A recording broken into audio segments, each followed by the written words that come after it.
मंत्री महोदयांनी काल एक गुवाहाटीचा किस्सा सांगितलाय. काय नेमकं घडलं होतं? तुमच्याबाबतच किस्सा होता की तुम्ही 2-3 दिवस जेवण केलं नव्हतं. काय मनस्थिती होती तुमची तिथे? काल मंत्री महोदय, सामाजिक न्याय मंत्री, आमचे लाडके, आमचे मार्गदर्शक मंत्री महोदय शिरसाट साहेब, संजय शिरसाट हे काल नांदेड जिल्ह्यामध्ये आगमन झालं त्यांचं. आणि त्यांचा एक डॉक्टर बाबासाहेब आंबेडकर मिशन यांचा कार्यक्रम प्रोग्राम होता. त्या निमित्ताने त्यांनी एक माझा मागचा किस्सा मंत्री महोदयांनी सांगितला. आणि ते असा होता की मागच्या वेळेस 2019च्या नंतर जे आम्ही आमदार झालो, आमदार झाल्यानंतर जे 2.5 वर्षात जे विकास, जे जनतेला पुढे जायचं म्हणजे कामं पाहिजे होते, जनतेला विकास पाहिजे होता, त्या हेतून 2-2.5 वर्षे काही कामं होऊ शकले नाही. त्या निमित्ताने नंतर 2022ला आम्ही जे गुवाहाटीला जे उठाव केला, महाराष्ट्र राज्याचे मुख्यमंत्री उपमुख्यमंत्री शिंदे साहेबांनी आमच्या सोबत जे आम्हाला जे 2022ला साहेबासोबत गेलो. आणि शिरसाट साहेबांनी असा किस्सा सांगला की जे ॲक्च्युअली खरं आहे तर ते संजय शिरसाट साहेबांनी मंत्री महोदयांनी सांगितलं. ते म्हणजे असं आहे की बरेच दिवसापासून हा किस्सा माझ्या मनातला होता सांगायचा. तर म्हणजे मनातलं सांगावं तर म्हणजे जनतेला खरं पटलं पाहिजे, कारण दुसऱ्यांना सांगलं तर हे खरं पटते. त्या हेतूने त्याने मनातलं ते सांगून टाकलं. आणि जनतेला जे मी गेलो तर शिंदे साहेबासोबत खाली जनतेचा मतदारसंघातला विकास करायसाठी, या नांदेड उत्तर मतदारसंघामध्ये जे मागच्या 2.5 वर्षात जे कामं झाली ते माझ्या मतानं 50 वर्षातही होणार नाहीत, भविष्यात 30 वर्षातही कामं होऊ शकणार नाहीत. आणि आम्ही सुरतला गेलो त्यावेळेस माझी तयारी नव्हती त्यावेळेस. आणि साहेबांनी आता शिरसाट साहेबांनी तुम्हाला सांगितलं काय सांगायचे ते. त्यावेळेस मी ज्यावेळेस साहेबांनी सांगितलं की आम्हाला कुठे जायचं ते ही काही कल्पना नव्हती, त्याच्यामुळं आम्ही जे आमचा नांदेडचा विकास करण्यासाठी आम्ही हे जे प्रश्न आवाज उठिला शिंदे साहेबासोबत.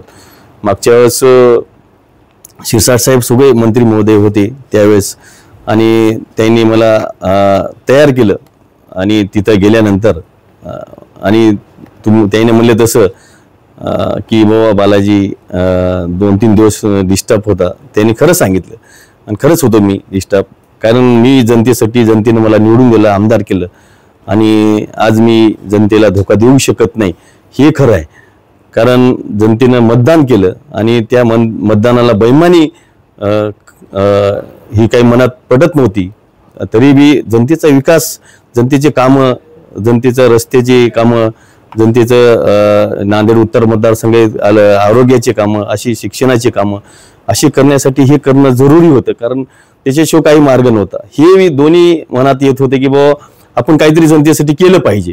मग पैसेच नसल्या, निधीच नसल्यानं काय करू शकणार आपण त्या विषया. म्हणजे त्याच्यानंतर एक किस्सा सांगितला की तुम्ही 2-3 दिवस जेवण केलं नव्हतं आणि तुम्ही एकदा तर असं सांगितलं होतं की मला जास्त त्रास दिला तर मी उडी घेईन. तो काय किस्सा होता नेमका, काय झालं?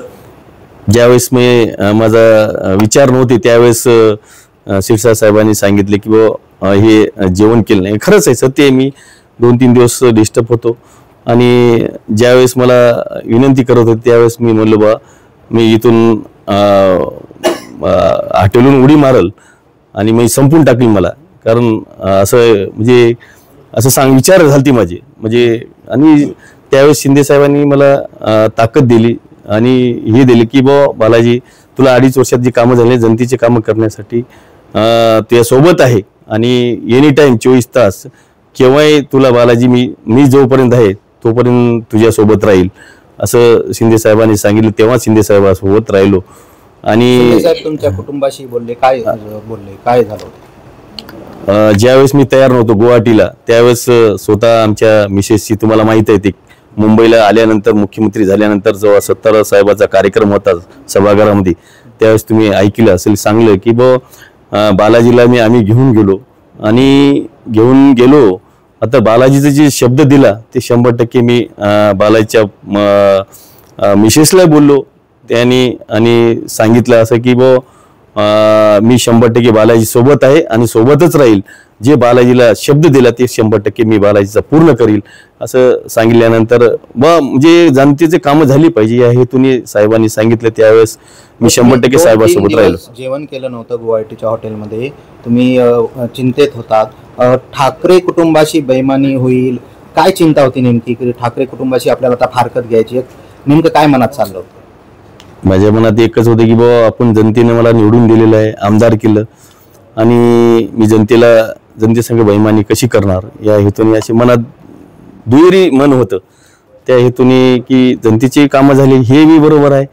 मग त्या हेतूने आम्ही उठाव केला, शिंदे साहेबांसोबत राहिलो आणि आज शिंदे साहेब मुख्यमंत्री झाले त्यावेळेस 2.5 वर्षात जे कामं झाली, भरपूर कामं झाली. मग नांदेड शहरामध्ये माझ्या मतानं 2-2.5 हजार कोटीचे कामं आणले. कृषी महाविद्यालय, दवाखान्यासारखे मोठमोठे कामं केले.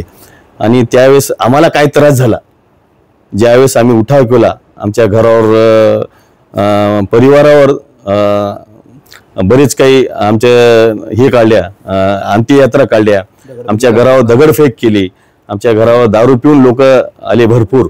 आणि त्यावेळेस आम्ही खूप परेशान होतो. त्यावेळेस शिंदे साहेबांनी साथ दिली आणि आजच ते आमच्या सोबत राहून साहेबासंग हे करणार आहेत. म्हणजे फोटो टाकणं, हे टाकणं, म्हणजे असे याचे जे विरोधक नंतर आरोप लावत होते 50 कोटी घेतले आणि त्यानंतरच एक आमदार तिकडे गेला, 50 कोटीचा जो आरोप आहे त्याला कसं खोडणार, काय झालं होतं नेमकं, तुम्ही का गेला? नाही, आम्ही त्यासाठी 50 ते तुम्ही म्हणाले ते आम्हाला विरोधकांनी आरोप लावले, आमच्या घरावर दगडफेक केली, परिवारावर दगडफेक केली. त्यावेळेस शिंदे साहेबांनी सांगितले की मी तुमच्या सोबत आहे. ठीक आहे, आज आरोप केले, मग आज कालच्या यानं आरोप नष्ट झाले. कारण त्याने जे खरं सांगितलं, बालाजी कशासाठी गेला, बालाजी काय कोण्या याच्या पैशासाठी म्हणजे कशा आशेने नाही गेलेला आहे. बालाजी जनतेचं काम करण्यासाठी गेला हे त्याने पटवून दिलेलं आहे मंत्री महोदयानं.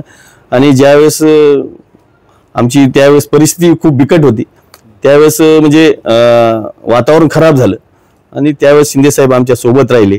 आणि त्यावेळेस आमचे विरोधकांनी जे आमच्या शिवसेनेच्या पाट्यावर आम्ही जेव्हा पाट्या सुरुवात केली शिवसेनेची शाखा खोलण्याची, त्यावेळेस आम्हाला शाखा खोलू दिली नाही. आणि आम्हाला आरोप केले की कशा आशेने गेले ते आरोप केले. आम्ही ते आरोप आज आमचे नष्ट झाले आरोप, कारण आम्ही जे गेले तर जनतेच्या हितासाठी गेले आणि आजच ते आमच्या सोबत आहेत आणि सोबत राहून आमचा डाऊट म्हणजे आम्हाला खेचण्याचे कामं करालेत. त्याच्यामुळे अशा गोष्टी आहेत. ठीक आहे, राजकारण आहे, त्याच्यामुळं आम्हाला काही दुःख वाटते. काही गोष्टी साहेब 100% साहेबाच्या भरोश्यावर आम्ही गेलेलो आहे, आम्ही कोणाच्या भरोश्यावर गेलेलो नाही. साहेब जे आहे, साहेब आमचं देवत आहेत, त्याच्यामुळं आम्ही साहेबांसोबतच राहणार आहे. तुम्हाला मंत्रिपदाचा शब्द दिला अशी चर्चा होती, कधी पूर्ण होणार? आता जे साहेबांनी सांगितले की साहेब तुमच्या मी बालाजी सोबत आहे आणि बालाजीला 100% न्याय देतील काही दिवसात, त्याच्यात काय विषय. आता शब्द दिला म्हणजे आता न्याय देतील ना काही तर देतील ना.